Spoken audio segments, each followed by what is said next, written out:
thank Stockholm plus National Consultations Liberia for granting me this opportunity to have the discussion about the urgent need for plastic recycling on this panel. I'm here representing the women group, but I also have association with the Chismobird Landfill and Urban Sanitation Project, a project that gives support to Monrovia City Corporation and Peaceville City Corporation to manage solid waste. So in speaking, I will also consider points from that view. When it comes to plastic waste recycling, the urgent need to do that cannot be overemphasized. One, I will talk to some bits from the background. I believe some of my colleagues will go into detail.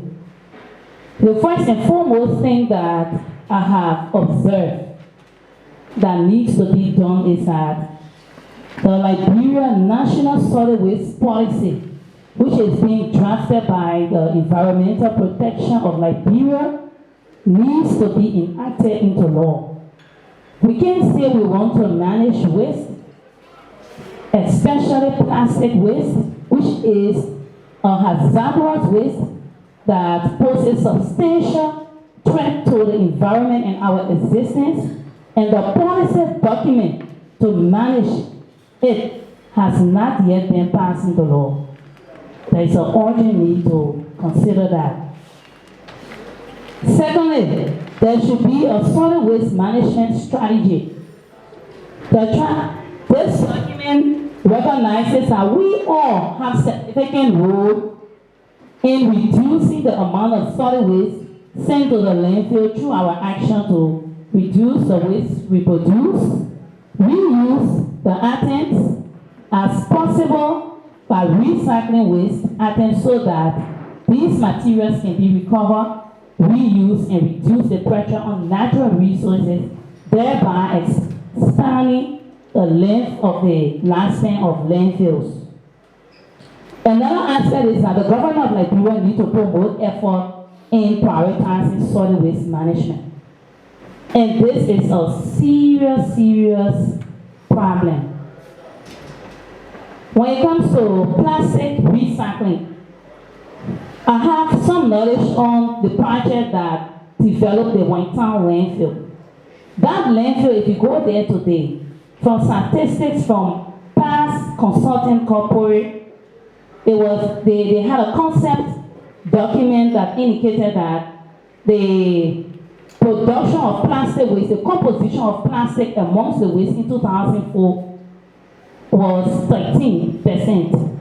2007, it was rated at 17.2%. Projecting to today's 2022, considering the addition from 2004 to 2007, will be calculating 33% of plastic among our waste stream. But if you go to the landfill or to the transfer stations at Fiamma and Stockton Creek, you will observe that the plastic is approximately 45 to 50% of the waste. And now we have serious problem with government funding to the waste sector. This needs to be really considered. The government needs to increase the allocation of solid waste budget within the national budget so that we can be able to attend to waste separation at the source. Also, education and public awareness will have to be given credence. Because if we're speaking about plastic recycling, those plastic materials will have to be separated. The separation of those materials and considering that these wastes are hazardous to our existence needs to be pushed through educating the minds of people who produce waste. And if we are educated, if the entire populace is educated on waste separation and government put more funding to be able to provide this support, I think we'll be heading somewhere to recycle waste. Another thing is sectoral coordination is lacking.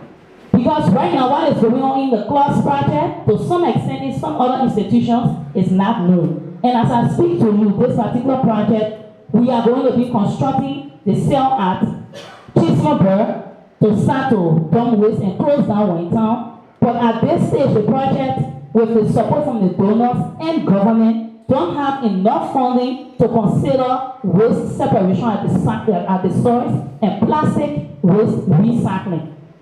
So these are key issues that EPA, who stands as a regulatory body, should consider and start to work to have that sectoral coordination to see how best, if government say that they don't have certain amount of money in their pocket, do we have other programs or other financing sources like what we know on Stockholm Convention is coming up? There are opportunities to combat climate change. Solid waste management, waste, you increase the emissions to invoke climate or negative effect from the climate. And we look at it only from maybe the part that producing waste only brings sickness to us. But if you don't properly manage plastic waste, it has a way of coming back to the agriculturalists. It has a way of coming back to many other sectors. So this needs to be considered. If government will prioritize health as a budget, government prioritizes education, government should prioritize solid waste. Because if you don't manage your waste properly, at the end of the day, the health of the people will be questioned. You will spend more on health management. One last thing I would like to push is that we have the public-private partnership. There is more to that. Government needs to invest into public-private partnership. I overheard Mr.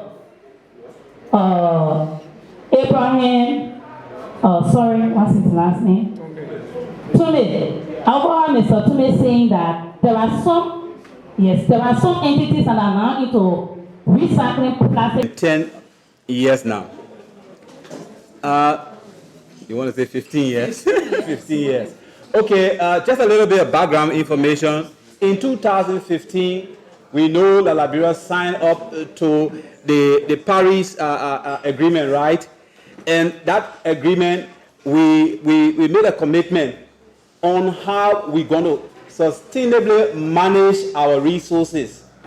You know, the cost of development comes along with a huge cost to the environment. We want resources, we want infrastructure, we want services, but the environment, resources that come from the natural environment, pay for that.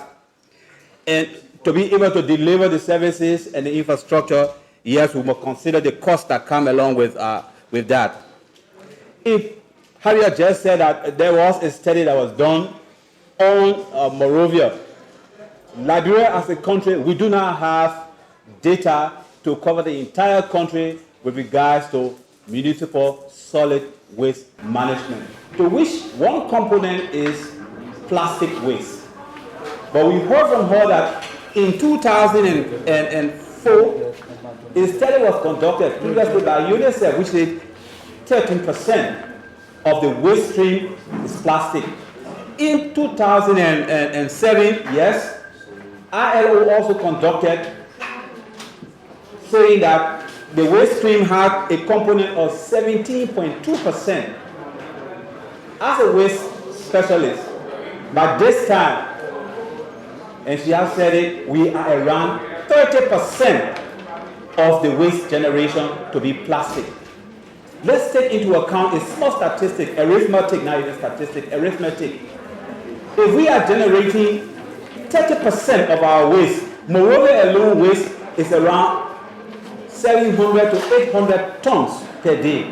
If we take in 30% of that amount, we are more than 150 tons, say almost 200 tons of plastic waste per day. Plastic comes as a result of petroleum. Those who don't know, as we manufacture the gas, the fuel oil, and things like that, we are also able to manufacture plastic. It comes from the natural environment. We are also taking plastic and rubber products from trees, the fire stone and what have you. It comes from the environment. So we need to work expeditiously. And what we need as a country is a radical transformation. We know now that waste is beating us on a daily basis. All across municipalities around Liberia. I visited all the 15 counties, all the capitals. Every time I visit, I try to take a spotlight on waste management. And I see to what extent waste is beating us, killing us. Sometimes we are even dying from that, we don't even know. But we need a radical transformation to be able to make the change. And what approach do we need? The topic here says the circular economy. We are already practicing circular economy in so many forms. We use a particular cloth, and if we get tired, we can give it to our brother, right? If we get tired, we can give it to our aunties. If we have a furniture in our home and we get tired, we can say, look, come and take this furniture and carry it, right? That ability to give what we don't want to other people and that they appreciate the value that comes out of it is a form that we call a circular economy. In the developed world, it's not so. I was in one place in Europe. I saw the furniture that I even get my husband in Monrovia. It was in the back of the truck. He just took it to the incinerator and just dumped it. I saw the machine just crushing that thing. I said, what? Don't tell me that. Had I been here, we was stabbed up. And thankfully, Liberians are hauling mattresses from America and all. Because those things were going to the incinerator. We're bringing in here and we are sleeping at least comfortably now, right? That's the form of the circular economy that we're talking about. But what do we do with all the plastic that come in the waste stream? 150 tons per day, Monrovia alone. So much energy. Do we want to keep manufacturing? Do we want to keep extracting? We will be talking on a global scale, but we need to talk about our own local effort. We heard from Aaron to me that people are now involved with collecting plastic and reusing it to make all forms of material that we can easily go for. But there are some plastics that do not acquire value, the kind of value that will attract people to go for them. Take for instance the water sachet. You know how many water companies we have?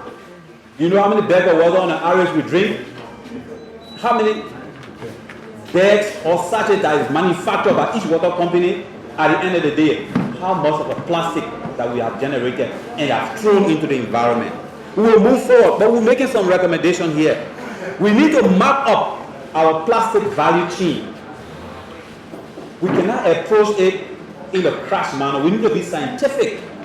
Solid waste management is scientific. And if you don't follow some procedure, you may slip up. So we need to map up our solid waste value chain. We need on the generation, on the importation, the consumption, and what have you, the quantity and amount, and be able to design strategy to address the issue. If we don't do so, we need political and financial capital. Huge political capital, that's the political will. We have a solid waste management policy that I worked on as a subnational consultant 10 years ago. We have not even validated our policy hanging around. No ownership, in fact. We need to move on. We need to move on. We have the competitive advantage for circular economy, like I just explained.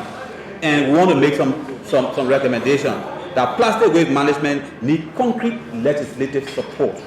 Plastic production must be designed, or whatsoever waste we have, it must be designed to move from one form to another easily, and we can be able to address it. I know we have a challenge, we can explain long, but we need to consider that this is the time as we begin to look at our society and our livelihood and prepare for our children, we need to consider plastic as a paramount. Thank you. Thank you. Somebody asked one of our panelists, how you see your children in the next, I think in 10 years from now. Somebody asked, what the minister? 25. That question was challenging. So, I mean, your recommendations allow me to think about the question. We need to design a plastic solution from one form to another. We need to put into place concrete legislation.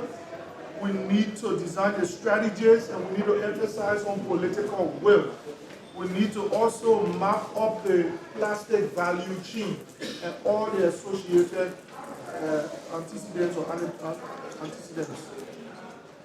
We must practicalize circular economy, and finally, all of these must lead to a radical transformation. A radical transformation is where we need to transition to. Mr. B.A. Harris, from your perspective, everybody has laid out key recommendations. What is your opinion? Thank you very much. Please give him the mic. The name is B.A. Harris. I'm the Executive Director for the Center for Youth Civic Leadership and Environment. I think the previous panelists have made a lot of recommendations. My view is that those are concrete recommendations that we must be able to take into consideration. But people need to understand the extent of plastic waste danger it poses to our country or our economy. Because it is only then when people see that extent, then they become scary. When people get scary, then they act. But when people do not see the numbers, the data, like my colleague said, there are no basic data for people to look at and be able to act, then people become reluctant, laissez-faire with the way we approach some of these things in our country. I would just love to a little bit speak to a survey that was conducted by a group in Liberia on water sachets, where they spoke to a few respondents, and those respondents said they drink 6 sachets of water per day. And if you times that by 500 respondents, it was around 300,000. Sorry. And given that amount, 6 bags, estimated daily is around 29 million empty bags of sachets. So if you go along, just keep calculating, you'll find out that the amount of plastic that we produce in this country is so much. So in the next 10 years, what will happen? But there is a saying that says, to every problem, there is a solution, and that solution can also create opportunities. Therefore, we come in with the issue of the circular economy. While it's true we have large disposal of plastic waste all around, but we can now grow and start to see how young people can begin to innovate and try to reuse, reproduce those plastic waste into materials that can be used for other purposes. And that can create jobs and employment opportunities for young people. But there need to be investment into that part of our economy if we want to see the circular economy coming at a level that creates jobs opportunity for young people. There are a lot of institutions, especially young people, who have some of this innovation that currently exists, that Mr. Tumi talked about. People are producing bricks out of plastic waste, people are producing petroleum products. But you found out that they need additional financial support. But there is no availability of those opportunities for them to tap into. That's where the government comes in. Also, there needs to be education with the public on the danger of plastic waste and how it affects the community. Now, 1 minute. Thank you. So when people become aware and educated about those dangers, then they can now begin to take action. Also, we need to see how people in our community or all over our society begin to now reduce their carbon footprint when it comes to the use of single-use plastic. Every time you go to the market to purchase an item, they give you one plastic. Can you now start to use reusable bags instead of going and accepting plastic every time? Institution-wise, we need to come up with policies at our offices, our government institutions, on how we can begin to reduce our carbon footprint so that we don't increase the use of plastic, we don't increase the production of plastic, but it also requires a collective effort at both the national level, where we need to bring on board the business community, the civil society, and national government to be able to come up with solutions with that effect. My sister spoke about the national waste management policy. I think we need to streamline the issue of plastic waste in that policy because it spoke about different waste items, but I think we need to single out plastic waste because single-use plastic is actually affecting our community, our environment. I would love to end on this note. We are engaging the legislature through an advocacy policy with support from NDR, my institution. Hopefully by next month we should be doing a fact-finding mission. And one of the places that I recommend for us to go is the next to Valley River Basin in Monrovia, where you have people using the river as a dump site. And you go there and see 45 to 60% of those wastes that are plastic. Thank you very much. Thank you very much. Thank you very much, Mr. Harris. I really appreciate it. Thank you so much, Mr. Harris. I really appreciate your point. You emphasize on the need for data, investment in the triple arrow. You talk about education too as well. Oh, green gold, here we are. How are you turning things into gold? Can you emphasize on that? I kept you for a purpose, to listen to everybody and eventually make your point. Thank you, Mr. Bowen. My name is Morris Doba, General Manager, Green Gold, Liberia. Reflecting on the urgent need for tackling plastic pollution, promoting circular economy to achieve a healthy environment. I know time is fast spent, but we'll try to do it as possible, a synopsis of what are our thoughts. Plastic has been a very important invention by mankind. Like my brother said, it is the byproduct of petroleum. But why there is an urgent need to tackle plastic pollution now? Why? We as men or human beings like to look for a single out item to fulfill our ego or make us to feel good. The real issue is not plastic. The real issue is one of pollution or the throw away mentality. The real issue is not product, how we make our product, it is how it's made and used and disposed of. We live in a waste-generated society. We have built in our mind a waste mentality. That means that as we get any stuff, once it is a box that we remove that particular item, we're not ever thinking again, how can this box be reuseful? Especially in Liberia, the only thing you have to do, even if you're driving a car, all you think about flipping. Flipping out the door or anywhere for that matter. We need to change our mindset. Let us begin to start looking at waste or plastic. Yes, it is a challenge, like Brother Bien said, but let's look at it as an opportunity. We set an example about myself.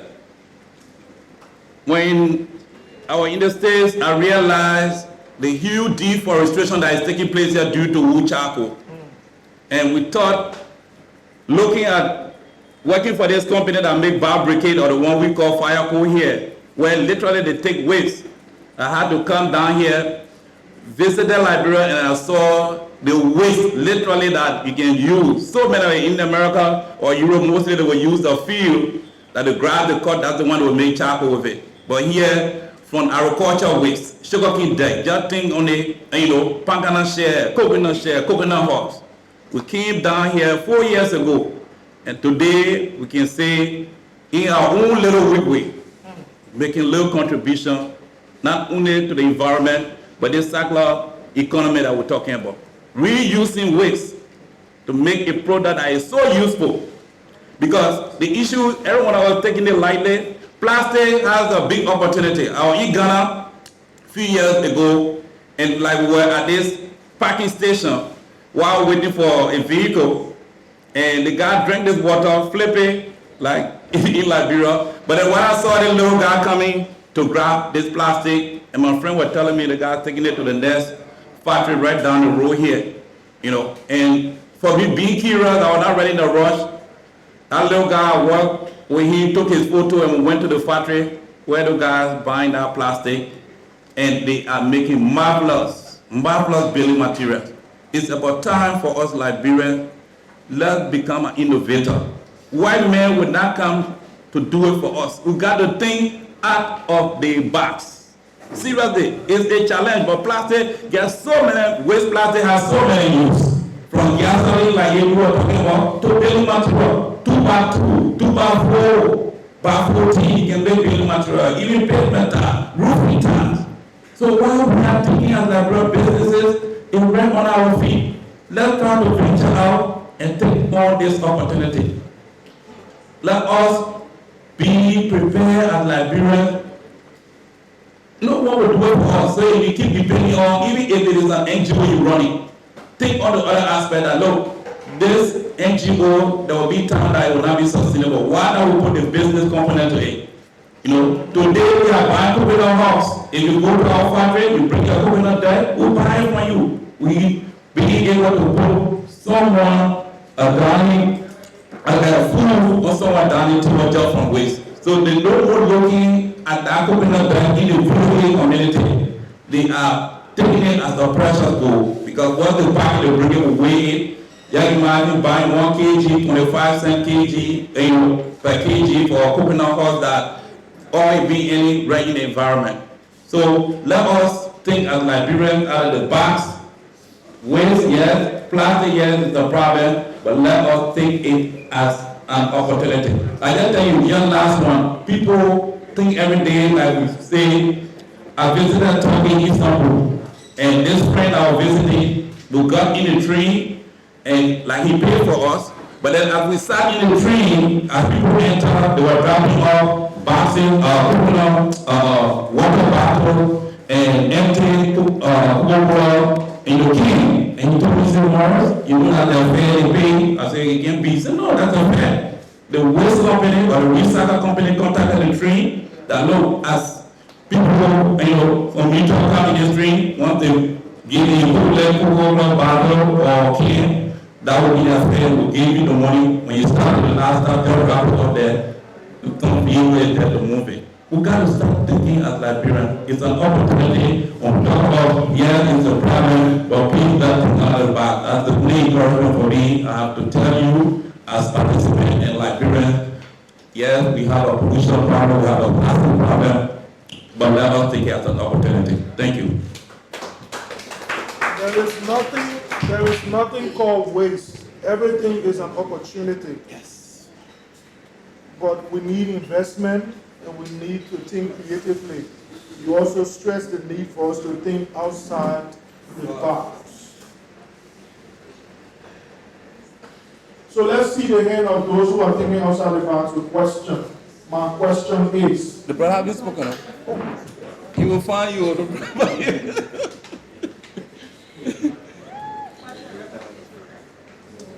Frederick, I apologize. Oh, take care of it. Good. So, Frederick and myself will come from the same area, my man. So, from your perspective, Frederick, we would like to know, what are your views, especially from the civil society part, on dealing with plastic pollution? Okay, thank you very much. My name is Frederick Sa from Codington University, and I'm very much happy to be part of this consultation. We are in the process of educating students to be responsible environmental citizens for tomorrow to achieve sustainability within our environment. So there are approaches we really take because we are not only there teaching those students theories, we are also transforming those theories into practicalities. So there are so many ways we have been handling that. And then when you look at this urgent need for plastic pollution, it has to do with the impact of plastic pollution. Generally, we are all aware that plastics are really made of toxic chemicals or pollutants that have the potential to disrupt our protective and in fact, our protective function of the ecosystem.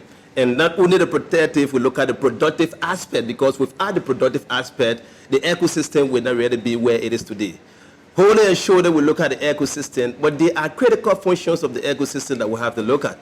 One of the critical functions has to do with the flow of our energy. Another has to do with the cycling of those nutrients. All of those critical elements are being affected by plastic waste pollution. Let's start with the flow of energy. We have those chemicals, when they are subjected to a certain temperature, what happens, they dissolve from those plastics and they leach through the soil. Then you have the plants, their roots are formed within those soil. And the primary function of those roots, one of the primary functions will be to absorb water and minerals. In the process of absorption, that's how those chemicals are taken in. Food is being produced. We consume the food because the producers, we see the plants, they are formed at the base of the food chain. Consumers now, we will have the fee on them, and we are in turn affected by those things. Even the animals that consume, for example, if you look at the improper disposal of plastic, some people dispose those plastics were in water body. Also, the same thing happened. The chemicals will leach, affect those aquatic species like the fish. We in turn eat those fishes, and we are affected. So most of the health problems, we have to look at the issue of plastic waste pollution. But then, from our Coddington point, especially as it relates to our practical approaches, I can say there's no way we can achieve a healthy planet as it relates to that of plastic pollution when we still have the single-use plastics. Let's look at the mineral water companies. The companies are there, and I want EPA to really look at this to a certain point. Those companies have a kind of commitment that they made to the environment in terms of their environmental policy. You look at the critical elements of the environmental policy. One has to do with pollution prevention. Where are you with those commitments? Because you have your monitors going around. Another one has to do with improvement of the environment. We look at environmental performance. Are they really improving the environment when you have plastic littering the street all around? We look at compliance to our environmental law. These are the three critical elements of the environmental policy. But the elements are not being observed. They are not being adhered to. And EPA is in the position of regulating those different policies made by them. Another thing we are in the struggle of doing is to incorporate environmental education at the tertiary level. That is to incorporate introduction to environmental science as a university requirement.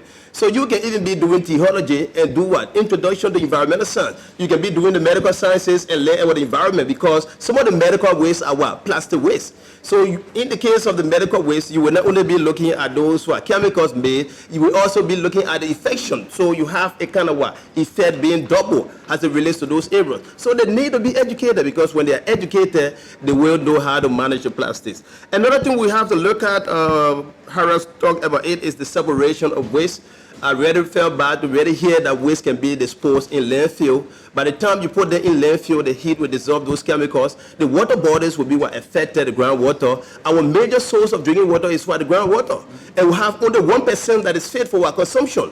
2% is in the polar ice cap. 97% is in the marine environment. What are we really doing with the 1%? If we pollute it, there will be other sanitary diseases that we'll always really encounter. So we have to look at it from that point. Another thing I want to really emphasize on is the recycle programs. According to university, we have 3 different programs that we have now. We are able to transform the plastic waste into that of the yard tires. We have done that. Also, we can transform the plastic, that is the mineral water bottles, into a kind of, we have those flower pots, we design them, and then we spray them, we put soil in them, we have the flowers, and we can decorate offices, homes. And then we have to also look at other things like the market-based environment, the market-based environment for those things. You can make those products when people are not really buying them. We are already in the instance of, we are already in the instance of transforming the plastic into even the ceilings, where you melt the plastic, you mix it with the sawdust, and from there you use a kind of engineering design, you have the kind of ceiling tile. So collectively, when we perform those responsibilities effectively, the opportunities will make us to realize a healthy planet. Thank you very much. Thank you. Of all of them, you will know exactly who the teacher is. who can teach. You know, the teachers always have a lot to say. And if you don't tell them, okay, all right, now class will not finish. Yeah, so, I mean, my dear brother, thank you so much. Thank you so much to the panelists. We need to wrap up, so I will take only 3 questions. 3 questions, 1 recommendation, just because I fair. Yeah? And because I get political ambition for 2031. So, just because I fair. I'll start with you. Okay, panelists, thank you. My question is, I want for you all to Can you see target the question? I want for you to all see me as my Yama. That's an incorporator on a large scale where people come and buy a lot of water. In her whole name, man, she knows that all are supposed to protect the environment. She tells people, say, the empty water plastic you are bringing for me, let me keep it. So I can give it a pull in to recycle it. She keeps the waste plastic. She gets plenty of it. First question, where can she find these people? Because when she call people say, bring the debt to us. How do you expect my man to take about 50 kg of waste plastic to you? How accessible are you in the various environment collecting these things for it to be recycled? Thank you. My question had to do with EPA. Why it is true all the different institutions are trying to develop plastic in the different things? What is EPA doing to control the plastic pollution in the various urban areas, especially in the cities? Thank you.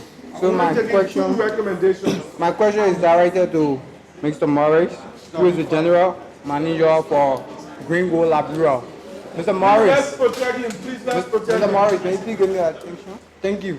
Yeah, you spoke well and you informed us that you travel to several countries, including America. What's your question? And then you saw some other means to mitigate waste or pollution. So my question is, you coming back to Labrador as a citizen, as a helping hand to government, what have you done since you went out and you observed these things? What have you done since you came back to Labrador, and what are you doing or what are you thinking of doing for the future? Thank you. Maureen, you had a question. What have you done? Where have you been doing? Where you coming from? What are you doing? All I think you answer all. So I got, okay, the 3 questions done. Recommendation. My recommendation is the government should pay more attention to the polluter's pays principle. Like whatsoever waste you create, you should be responsible for it. It will help to minimize unnecessary waste that we create. Great. Good recommendation. Polluter pay principle. So if that water, plastic water you want drinking, that plastic bottle, you will pay more money for the plastic. So let's go for the second recommendation from you, Michael. My recommendation is I think we need to invest more into companies or institutions that are recycling plastics. And if we do that, the companies will be able to pay people like a way, we can pay people to collect their money and pay for us. Great. If we pay people to invest into the recycling and put other people, and anybody can go and collect plastic and get money for collecting dirt. Thank you so much. Major recommendation. I hope you're listening. Somebody else here. The last recommendation for everybody in the room. What? Hey. When I female, go ahead. Yeah, because you not talk before. Only one time you talk, but I leave talk. Yeah, but she was settled to she talk. No, since she's a female, no talk. My recommendation to this plastic production company is to produce meltable plastic as soon as it touches the sun, like I said, may smell. So as a nation, our focus shouldn't be on how to dispose plastic waste. Instead, the generation of plastic waste should be our foremost concern. Institutional policy should be be made in order to monitor the importation of plastic in Liberia. Because even if we try to manage it from our communities in regional levels, it won't serve us any better. So nationally, there should be policy to put in place to manage plastic waste for the children. Anyone here have a recommendation? Okay. All right, thank you very much. Okay. I also want to know, because our sister Harriet, while she was presenting, if I get her clearly, she said the policy document in managing solid waste has not been passed into law.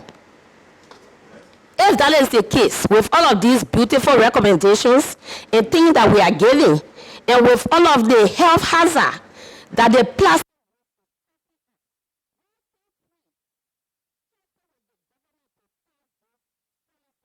first.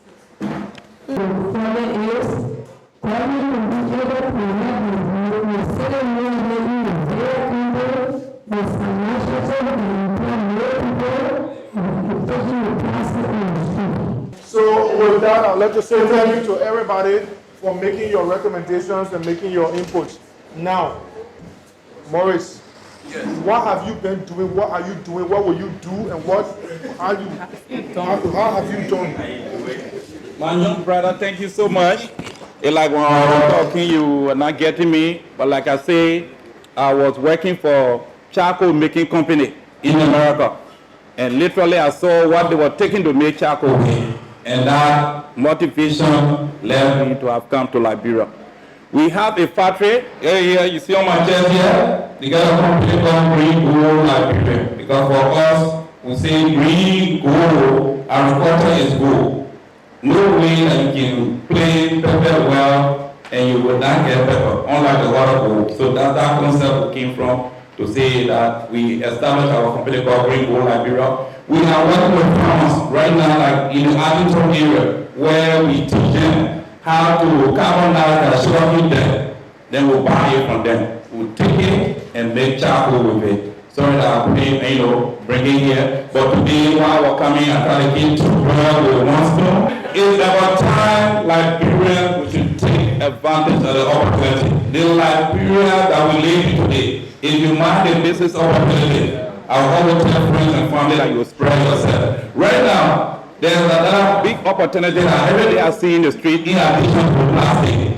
People are using the virgin raw to be lightly over with it. You see that dark smoke people inhale over the period, you will definitely be affected. And there's a big, small, simple way that anyone can make a fire lighter that will, reserve human health. The next question is, you say you're fixing plastic tar, jewelry, all over the things. Somebody way in Maryland, what your plastic, where do you expect them to bring it to? Okay, thank you very much for your question. One thing I want to say here is that our initiative is not intended for profit making. We are doing this to reduce the impact of plastic pollution in the environment. It is all of us responsibility. So if you know that somebody has plastic somewhere and they want to bring it according to, currently we are challenged with finances. You can get yourself involved in the process, find out the process, and let the plastics come to us. We will recycle them for you. All right. So Mayama can collect. Mayama collect it, and then you have Mayama to bring it to Cordon. So in case of anything, I mean, you helping the environment.